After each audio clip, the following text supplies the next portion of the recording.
Le prodige inouï de Fatima, les apparitions, chapitre 4. La lutte contre Fatima. Fatima devant l'opinion. La nouvelle de ces événements extraordinaires se répandit à travers le pays, comme une traînée de poudre, excitant vivement la curiosité du public. De leur côté, les petits voyants, et spécialement Lucia, se trouvaient de plus en plus en but à la contradiction. Depuis l'apparition de Juillet, la maison de Lucia ne désemplissait plus. Les visiteurs demandaient à voir et à interroger l'enfant, au point que sa mère se vit obligée de la faire remplacer pour la garde du troupeau. À Covadonga également, l'affluence des pèlerins augmentait de jour en jour, au grand désespoir des parents de Lucia, qui non seulement voyaient leurs pommes de terre piétiner, mais devaient encore essuyer les reproches des propriétaires voisins, qui les rendaient responsables des dégâts causés à leur culture. Naturellement, c'est à Lucia que la famille s'en prenait de tous ces désagréments, lui faisant passer parfois des journées amères. Pendant ce temps, l'autorité ecclésiastique faisait semblant d'ignorer les événements et restait résolument à l'écart. Son Excellence le cardinal patriarche de Lisbonne, dont dépendait à cette époque la paroisse de Fatima, avait même poussé la prudence jusqu'à défendre expressément à son clergé de prendre la moindre part à ces événements mystérieux. La presse catholique observait de son côté une grande réserve. À peine si elle faisait parfois allusion aux apparitions de Fatima pour recommander aux fidèles la plus grande prudence. En effet, non seulement l'esprit des ténèbres pouvait simuler le surnaturel, mais il était aussi à craindre que les ennemis de l'Église, alors au pouvoir, ne cherchassent à provoquer exprès ces grands rassemblements afin d'avoir un prétexte pour interdire toutes les manifestations extérieures du culte. L'intervention maçonnique. Les francs-maçons, au contraire, il faut bien le reconnaître, comprirent comme d'instinct l'importance capitale du mouvement religieux de Fatima. Depuis la révolution de 1910, qui avait chassé du Portugal le roi Dom Manuel, la franc-maçonnerie s'était emparée du pouvoir, avait expulsé du pays tous les religieux, brimé le clergé séculier et persécuté constamment l'Église par des lois impies, dont le but avoué était de tarir le recrutement sacerdotal et de détruire la foi. Sitôt donc que ces prodiges de Fatima commencèrent à électriser les foules, les loges pressentirent que ce mouvement religieux menaçait de ruiner en un jour tout le travail de déchristianisation qu'elle poursuivait depuis des années. Aussi le Grand Orient de Lisbonne s'empressa-t-il d'établir son plan et de lancer ses troupes à l'assaut.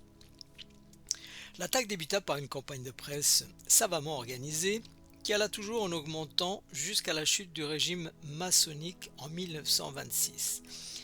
Les journaux libéraux maçonniques se mirent à décrire longuement les apparitions de Fatima, y mêlant des circonstances fausses et ridicules pour jeter le discrédit sur ces événements. À les lire, tout cela n'était qu'une comédie jésuitique, une sordide exploitation du peuple, une affaire d'argent et une machination cléricale destinée à soulever les masses contre le gouvernement républicain. Quant aux faits mystérieux signalés à Fatima, ajoutait-il, c'était une affaire de pure suggestion. Le résultat le plus clair de cette campagne tapageuse fut de faire parler de Fatima dans le pays entier et de décider beaucoup de gens à y aller pour juger en connaissance de cause. L'opposition des autorités. Cette campagne de presse ne faisait d'ailleurs que préparer le terrain à l'intervention officielle des autorités civiles, toutes affiliées à la loge. Fatima dépendait administrativement de la sous-préfecture d'Orem. Le sous-préfet Artur d'Oliveira Santos, simple primaire, fils du ferblantier du bourg, affilié de bonne heure à la loge maçonnique de Leiria, dirigeait un modeste journal local et avait fondé chez lui un centre de Corbunari, sorte de franc-maçonnerie populaire, et c'en fut assez pour que la République maçonnique de 1910 l'éleva à l'âge de 26 ans aux fonctions de sous-préfet, de président du conseil d'arrondissement et de suppléant au juge de district. Le cumul de ces hautes fonctions faisait de ce ferblantier Primaire, l'homme le plus influent et le plus redouté de la région. Le samedi 11 août, les parents des 3 petits voyants furent cités par le sous-préfet à comparaître devant lui, à Aonai, avec leurs enfants. Le rusé fonctionnaire soumit Lucia à un long interrogatoire, la sommant de dévoiler le secret de la dame et de promettre de ne plus revenir au lieu des apparitions.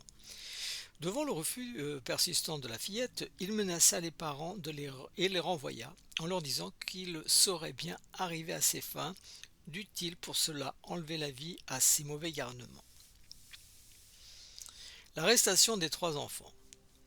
2 jours plus tard, le sous-préfet pouvait voir le défilé interminable des gens qui, de bon matin, passaient sous la fenêtre pour aller assister à l'apparition du 13 août.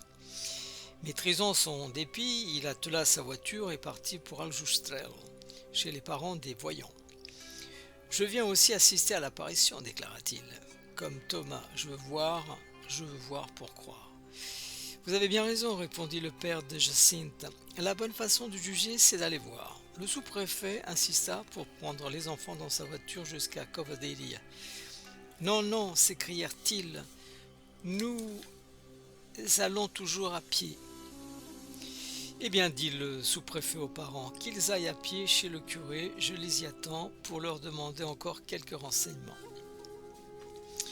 À l'arrivée des enfants, le sous-préfet pria le curé d'interroger Lucia devant lui, spécialement sur le secret. Le curé, qui entendait parler de ce secret pour la première fois, insista pour qu'elle lui dise. « La dame nous a défendu de le dire, répondit l'enfant. Mais si vous voulez, je lui demanderai tout à l'heure si elle permet de le dire à monsieur le curé, et si elle le permet, je vous le dirai. » C'était la sagesse même qui parlait par la bouche candide de l'enfant. Bon, dit le sous-préfet, ce sont là les choses surnaturelles. Laissons cela de côté. Il est temps de partir à Covadonga. Il insista tellement pour prendre les enfants dans sa voiture que les parents finirent par céder et les 3 petits montèrent avec lui. Mais après avoir fait quelques mètres, le rusé sous-préfet fit demi-tour et prit la direction d'Aonai. Arrivé chez lui, il essaya par tous les moyens d'arracher le secret aux enfants. Devant leur refus persistant, il les enferma dans une chambre, leur disant qu'ils n'en sortiraient pas avant d'avoir obéi. Le lendemain matin, une vieille dame vint les faire causer pour tâcher de surprendre leur secret, mais en vain.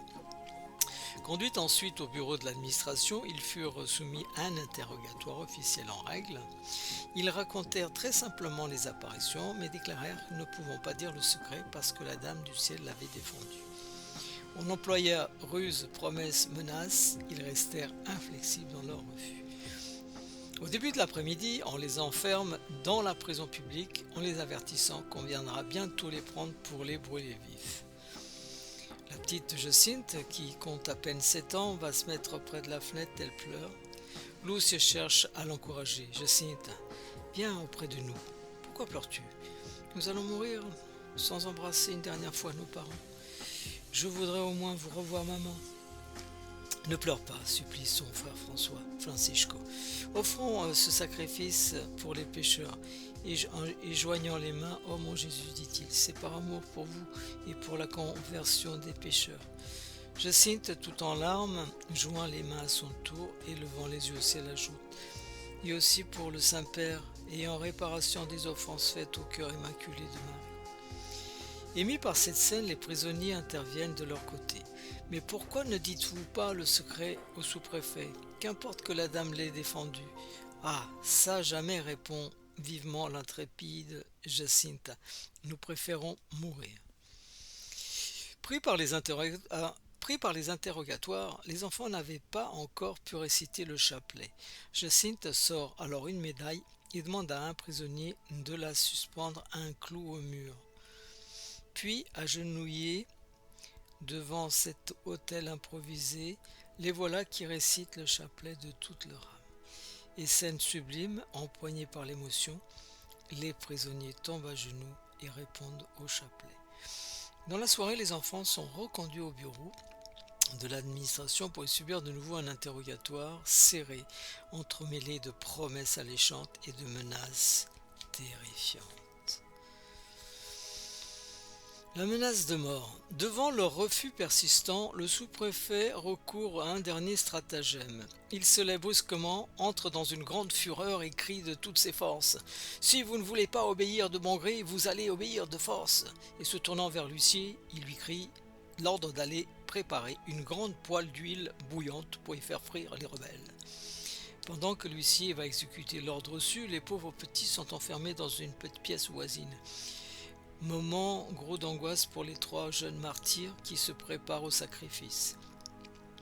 Tout à coup, la porte s'ouvre et le sous-préfet appelle Jacinta.